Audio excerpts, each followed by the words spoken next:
Halo Danimania, kita sudah sampai pada bab ketiga dalam mata kuliah negosiasi kali ini. Saran saya, kalian juga menonton materi pada bab 1 dan bab 2 agar memiliki pemahaman yang baik terhadap mata kuliah negosiasi.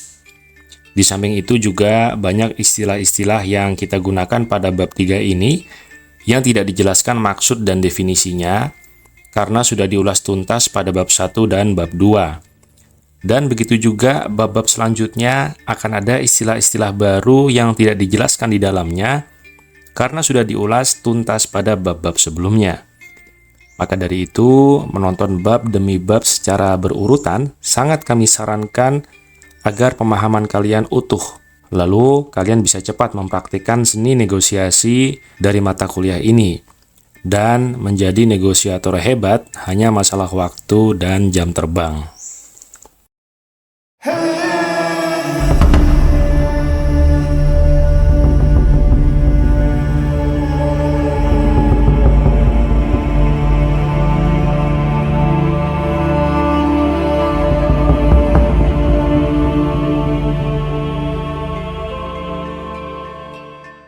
Pada bab 3 ini kita akan mengulas tentang gestur kalah yang menguntungkan sesuai judul dari video ini, yaitu gestur kalah untuk menang.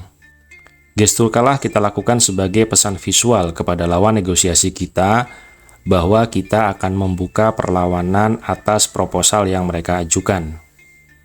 Pada bab sebelumnya, yaitu bab 2, kita dilarang untuk mengatakan ya pada proposal pertama lawan negosiasi kita.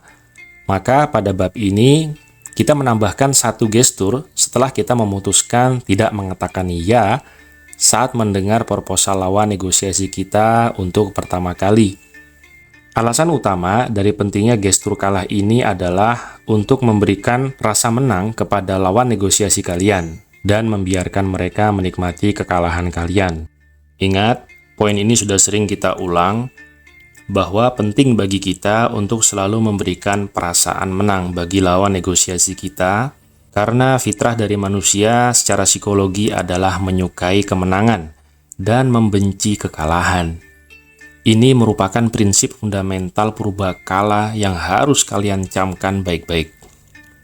Jika ingin menjadi negosiator hebat, kalian harus mengabaikan ego pribadi kalian. Kalian harus buang jauh-jauh karakter egosentris kalian. Kalian harus bersedia terlihat kalah untuk sementara di mata lawan negosiasi kalian, bahkan di mata mereka semua yang hadir dalam proses negosiasi yang terjadi antara kalian dan lawan negosiasi kalian.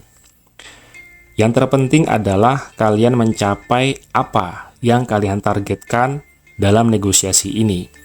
Sisanya tidak begitu penting. Sangat ringan untuk sekedar memberi makan ego lawan negosiasi kalian dengan membiarkan perasaan menang muncul dalam diri mereka, sementara kalian nampak kalah di waktu yang sama. Gestur kalah yang bisa dilakukan sebagai tanggapan atas proposal lawan negosiasi kalian, diantaranya ekspresi kaget disertai kata wow. Selain itu, juga bisa dengan membaca ulang nominal proposal dengan suara yang dapat didengar oleh lawan negosiasi kalian, lalu berikan tanggapan keberatan, seperti misalnya, ini serius pak, atau ini bapak nggak salah hitung pak, dan tanggapan lain yang senada. Atau kalian cukup menggunakan 1-2 kata namun bersifat to the point, yang menunjukkan keberatan, seperti mustahil, nggak masuk, nggak bisa, wah berat ini, dan lainnya sebagai respon spontan yang seolah-olah tidak disengaja. Ingat, seolah-olah tidak disengaja. Gestur kalah ini di mata lawan negosiasi kalian harus terkesan spontan dan tidak disengaja. Karena pada hakikatnya, saat lawan negosiasi kalian open proposal, sesaat setelahnya ia sedang menunggu reaksi kalian. Apakah menunjukkan gestur setuju, seperti manggut-manggut dengan kata-kata positif, ya baiklah, oke. Atau kalian terlihat bingung tanpa ekspresi, atau kalian terkejut dengan menunjukkan gestur kalah. Hampir semua orang memiliki kekuatan visual lebih besar daripada auditori dan kinestetis. Dalam ilmu neurolinguistik, manusia dikategorikan memiliki 3 cara komunikasi dominan: visual, auditori, dan kinestetis. Orang dengan visual dominan akan lebih mudah berkomunikasi dengan objek visual, seperti gambar, tulisan, huruf, angka, grafik, statistik, dan mimik, dan juga media lainnya. Intinya, media tersebut ditangkap oleh mata.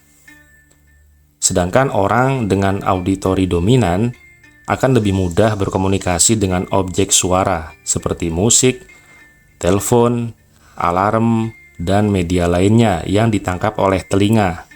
Dan yang ketiga, orang dengan kinestetik dominan akan lebih mudah berkomunikasi dengan gerakan fisik, seperti simulasi gerak atau ikut terjun langsung di lapangan. Cara mudah agar kalian mengerti apakah kalian seorang dominan visual, auditori, atau kinestetik adalah dengan memejamkan mata, lalu bayangkan kondisi rumah kalian saat kalian masih kecil. Fokus pada satu titik, misalnya pintu rumah, dan rasakan apakah yang paling dominan memenuhi kepala kalian. Apakah visual dari pintu rumah dan sekitarnya, atau suara-suara masa kecil yang muncul di kepala kalian, atau keinginan untuk menuju pintu tersebut.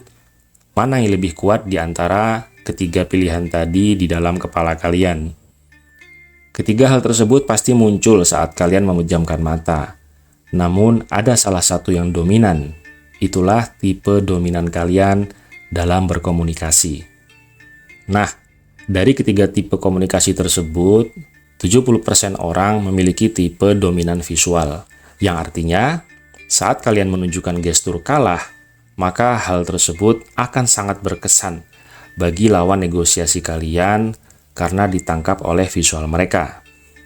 Gestur kalah yang berlangsung sangat singkat, mungkin hanya antara 5 detik hingga 10 detik, akan memberikan kesan pertama bagi lawan negosiasi kalian bahwa kalian mudah dikalahkan dan mereka mudah untuk menang. Dan ini akan menjadi hal positif bagi kelanjutan proses negosiasi kalian berikutnya. Gestur kalah yang kalian lakukan harus terlihat natural, yang sama sekali tidak dibuat-buat, tidak kurang, dan tidak pula berlebihan, sehingga tidak terkesan lebay.